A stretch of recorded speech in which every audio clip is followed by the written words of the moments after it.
Des fleurs et des bougies ont été déposées devant le lycée où le massacre a eu lieu, ainsi que sur la place de la ville. J'ai l'impression que personne ne peut vraiment comprendre.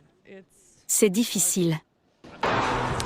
Seulement 17 minutes se sont écoulées entre le premier appel d'urgence provenant du lycée et le moment où l'alerte a été levée sur les lieux. Ceux qui ont survécu devront vivre avec cette horreur. Leurs parents sont soulagés, mais aussi en colère. Incroyable, au début, nous n'avons même pas réalisé ce qui se passait. Et quand mon fils m'a tout raconté au téléphone, je me suis juste dit, Dieu merci, je peux l'entendre, Dieu merci, j'ai sa voix dans mon oreille. Ma fille est indemne, c'est une bonne chose.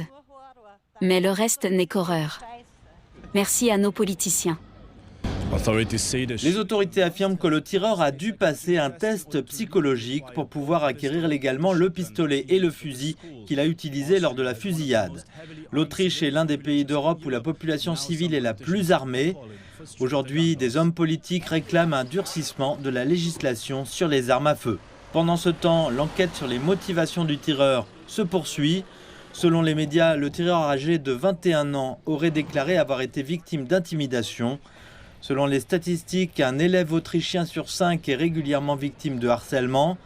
Les experts ont exhorté les autorités à divulguer le moins d'informations possible sur la situation du tireur, craignant des imitations. 3 jours de deuil national ont été décrétés en Autriche, la fusillade ayant suscité une rare manifestation de solidarité entre des partis politiques souvent profondément divisés.